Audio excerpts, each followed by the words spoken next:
Science. तो आज हम पढ़ने जा रहे हैं ज्योग्राफी का चैप्टर नंबर 5, जिसका नाम है natural vegetation and wild life. और आज इस वीडियो में हम कवर करेंगे पार्ट 1।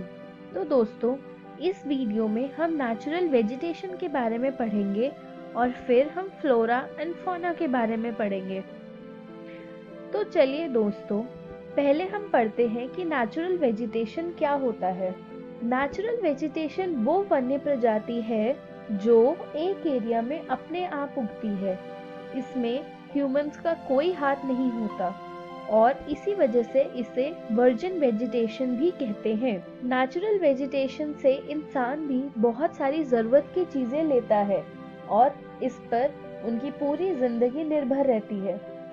अब मैं आपको कुछ इंटरेस्टिंग फैक्ट्स के बारे में बताऊंगी। हमारी कंट्री इंडिया वर्ल्ड के 12 मेगा बायोडाइवर्सिटी वाले देशों में से एक है और इसमें अराउंड 4,07,000 प्लांट स्पीसीज पाई जाती हैं। और इसमें भारत का स्थान 10th नंबर पे है। अगर हम बात करें फ्लावरिंग प्लांट्स की, तो भारत में कम से कम 15,000 फ्लावरिंग प्लांट्स हैं और यह वर्ल्ड का 6% है। ऐसे ही भारत में नॉन फ्लावरिंग प्लांट्स भी हैं, जैसे algae, ferns and fungi. Bharat में करीब 8,09,000 एनिमल की स्पीसीज भी पाई जाती हैं। तो दोस्तों, आपने देखा कि हमारे इंडिया में कितनी सारी नेचुरल वाइल्ड लाइफ और वेजिटेशन पाई जाती है। अब हम बात करते हैं वर्जिन वेजिटेशन की। तो दोस्तों, नेचुरल वेजिटेशन को वर्जिन वेजिटेशन भी कहा जाता है, ये हमने पहले पढ़ा था। और नेचुरल वेजिटेशन को वर्जिन वेजिटेशन इसलिए कहते हैं क्योंकि इसमें इनको उगने में इंसानों का कोई हाथ नहीं होता। वर्जिन वेजिटेशन दो तरह की होती है। पहली वेजिटेशन है एंडेमिक स्पीसीज, जो स्पीसीज पूरी इंडियन होती हैं और इसमें बाहरी प्रजाति का कोई लेना देना नहीं होता। उसे हम एंडेमिक या इंडिजिनियस स्पीसीज भी कहते हैं। और जो वेजिटेशन बाहर से आती हैं उन्हें हम एक्सोटिक या एंडोजेनिक स्पीसीज भी कहते हैं।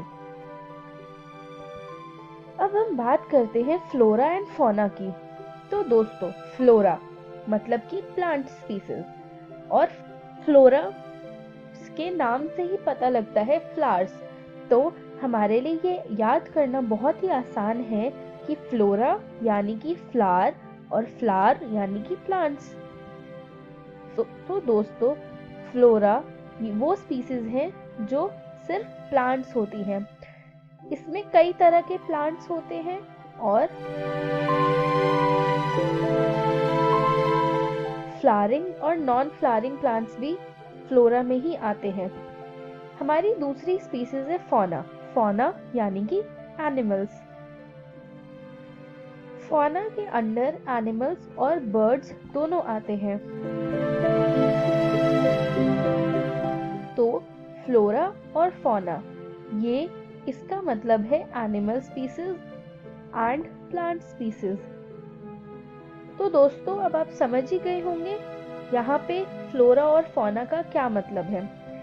फ्लोरा और फौना भारत में बहुत ही ज्यादा वास्ट वैरायटी में पाई जाती हैं। ये हमने पहले पढ़ा। अब इसके वास्ट वैरायटी के कई सारे कारण हैं। सबसे पहला और सबसे बड़ा कारण होता है रिलीफ फीचर्स। रिलीफ फीचर्स में दो फीचर्स होते हैं, लैंड एंड सॉइल। तो लैंड और सॉइल डिनोट करता है कि कौन सी जगह पे कौन सा प्लांट होना चाहिए। तो दोस्तों, अब हम इसको डिटेल में पढ़ते हैं। तो दोस्तों, अगर हम बात करें लैंड की, तो लैंड बहुत ही जरूरी फीचर है जो कि टाइप ऑफ वेजिटेशन को डिनोट करता है। लैंड डायरेक्टली और इनडायरेक्टली काफ़ी इफ़ेक्ट करता है हमारे नेचुरल वेजिटेशन को। लैंड का नेचर वेजिटेशन के टाइप को डिसाइड करता है। जैसे अगर लैंड बहुत ही फर्टाइल है तो यहाँ खेती हो सकती है, और अगर कम फर्टाइल है तो उसे छोड़ दिया जाता है फर्टिलिटी बढ़ाने के लिए। अनड्यूलेटिंग या रफ टेरेन ग्रासलैंड या पेड़ पौधे को बढ़ाने का मौका देता है, जिससे वाइल्ड लाइफ को भी शेल्टर मिलता है। और दोस्तों, हमारा दूसरा फीचर है सॉइल। तो सॉइल भी वेरी करता है कि कौन सी जगह पे कौन सा वेजिटेशन होना चाहिए। अलग अलग सॉइल प्रोवाइड करता है अलग अलग टाइप की वेजिटेशन। अगर सॉइल सैंडी है तो डेजर्ट होता है और वहाँ पे कैक्टस या थॉर्नी बुशेस पाए जाते हैं।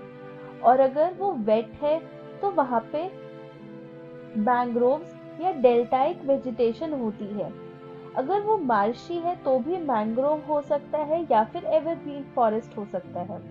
और अगर वहाँ पे हिल है या फिर कोई डेप्थ में सॉइल है तो कोनिकल ट्रीज हो सकते हैं।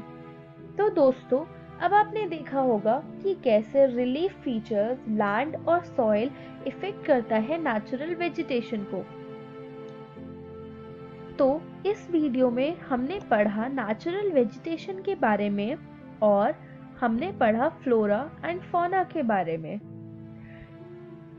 इस वीडियो को और अच्छे से समझने के लिए अपनी क्लास 9th की ज्योग्राफी की बुक कंटेम्प्रेरी इंडिया पार्ट 1 को अच्छे से पढ़ें।